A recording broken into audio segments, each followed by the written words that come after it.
Halo, selamat pagi pemirsa Hidup Sehat. Apa kabarnya? Semoga selalu dalam keadaan sehat ya. Bertemu lagi dengan saya Intan Samadina dan pastinya saya nggak sendirian. Udah ada rekan saya nih. Dokter Haikal. Halo Intan. Dokter Haikal ya. Dokter, tadi kita udah lihat ya dok, bagaimana manfaat dari berendam kaki dengan air hangat dok. Jadi kakinya udah sehat ya, udah direndam dengan air hangat, udah wangi.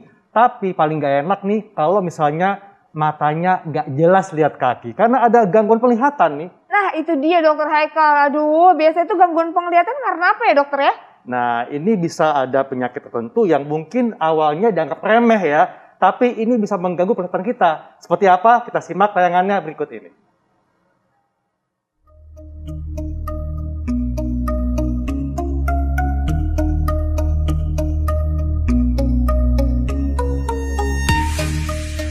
Mata menjadi jendela untuk manusia melihat keindahan dunia.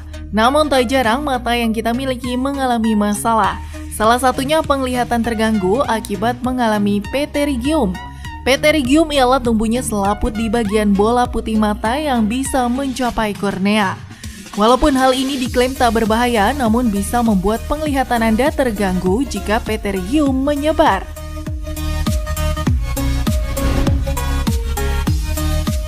Gejala yang timbul akibat penyakit ini umumnya terasa gatal di mata dan terasa ada yang mengganjal jika selaput sudah terlalu besar.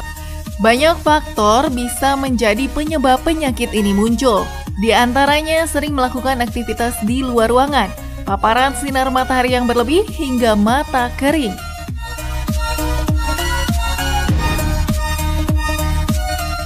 Benarkah hal ini? Adakah pemicu lainnya? Lantas, bagaimana cara mengatasi hal ini? Untuk lebih jelasnya, Hidup Sehat akan menjelaskan bersama dokter di studio hari ini.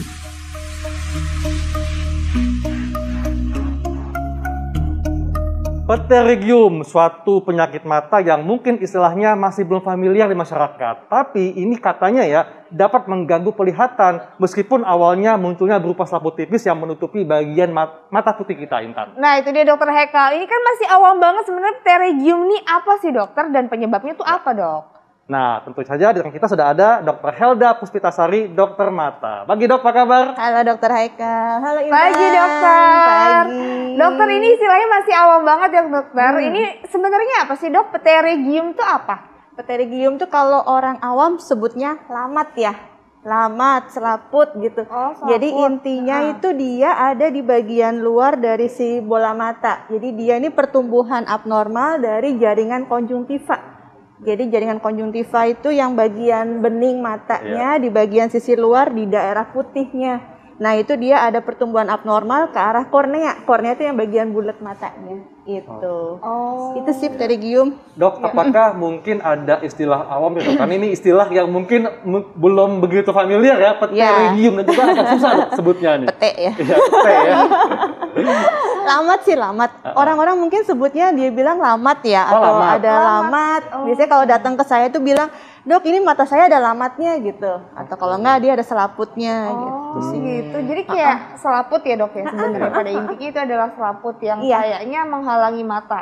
Iya, jadi ya orang-orang kerasanya tuh kayak mengganjal ya. Betul. Rasanya kayak mengganjal. Kadang-kala kalau dia lagi iritasi banget tuh merah seperti itu sih.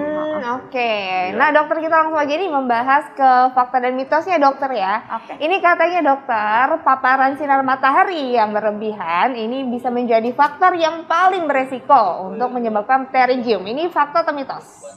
Fakta. Ya, jadi kalau dia banyak paparan sinar matahari, terutama pada orang-orang yang hidupnya di daerah ekuator ya, itu biasanya memang dia banyak kejadian pterygium ini.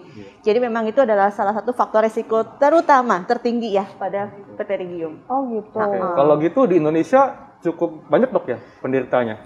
Iya sih. Oh iya, karena kebetulan kita di Poli ekuator banyak. Kan, daerah iklim tropis dok ya? Iya betul. Ya. Dok, ini ada juga yang bilang bahwa pterygium ini adalah tumor, tapi bukan sel kanker yang berbahaya. Ini fakta atau mitos? Kalau dibilang tumor sih bukan ya, tapi betul sih itu fakta bukan kanker. Jadi kalau tumor itu kan kayak daging tumbuh gitu ya, gitu kan. Tapi kalau si pterygium ini kan Selaput ya. selaputnya jadi selaput konjungtivanya yang dia pertumbuhannya abnormal. Jadi dia melebihi dari pertumbuhan dia yang seharusnya gitu. Jadi melewati ke garis limbus kornea. Jadi kalau mau dibilang dia tumor sebenarnya bukan, tapi memang fakta dia bukan cancer gitu. Nah, selaputnya ini berwarna putih atau kemerahan, Dok? Nah, kalau dia sebenarnya di grading-grading yang derajat-derajat awal biasanya dia masih bening-bening. Masih yang belum ada kayak kemerahan, yang pembuluh darahnya yang besar banget gitu ya. Tapi kalau misalnya dia sudah gradingnya lebih lanjut, biasanya lebih banyak pembuluh darah, lebih kelihatan merah, lebih tebel gitu. Nah, itu yang membedakan dia dari si derajat-derajat pterygiumnya ini. Oh gitu, tergantung ya dokternya berarti ya. Ya dokter, tapi ini benar nggak sih dok, katanya kalau memang tidak ada gejala yang terlalu serius atau misalnya kayak tidak mengganggu aktivitas, ini katanya tidak perlu diperiksakan dokter. Kalau nggak perlu diperiksakan ya enggak juga ya. Karena kan kalau pterygium kalau ada yang mengganggu tetap harus diperiksakan dok. Jadi intinya kan kalau pterygium itu memang seperti selaput di area konjungtiva gitu kan. Nah, memang kalau di derajat 1 dia masih di pinggir limbus, masih nggak terlalu kelihatan. Cuman ada juga diferensial diagnosisnya yang kita curiga juga ke arah cancer itu juga bisa ada gitu. Jadi kan bagusnya sih memang tetap kalau ada sesuatu yang berbeda dari mata diperiksakan supaya deteksi dini kan. Tapi memang pada saat awal muncul pterygium ini, kalau dia selaputnya masih kecil, itu memang nggak bergejala dok ya? Atau hanya mengganjal doang rasanya? Biasanya nggak bergejala ya. Bergejala ya. Jadi mulai bergejala itu kalau sudah mulai meluas selaputnya ini. Biasanya seperti itu dok. Apalagi kalau sudah sampai menutup kornea, bisa mengganggu penglihatan ya. Pasti itu. Oke, jadi kalau apa sih dok, maksudnya tanda-tanda awal yang harus kita waspadain kalau wah ini jangan-jangan pterygium nih gitu. Nah, kalau misalnya tanda awal sih kalau derajat 1 mungkin nggak terlalu aware ya karena dia masih sebelum dari kornea. Cuman kalau dia sudah masuk derajat 2 itu biasanya sudah mulai ngelewatin limbus kornea, tepi kornea. Nah, ini kalau kita berkaca aja sudah kelihatan sih. Kalau kayak gitu kelihatan ada selaput atau kelihatan ada selaput. Jadi benar-benar ini kelihatan dengan mata itu kelihatan.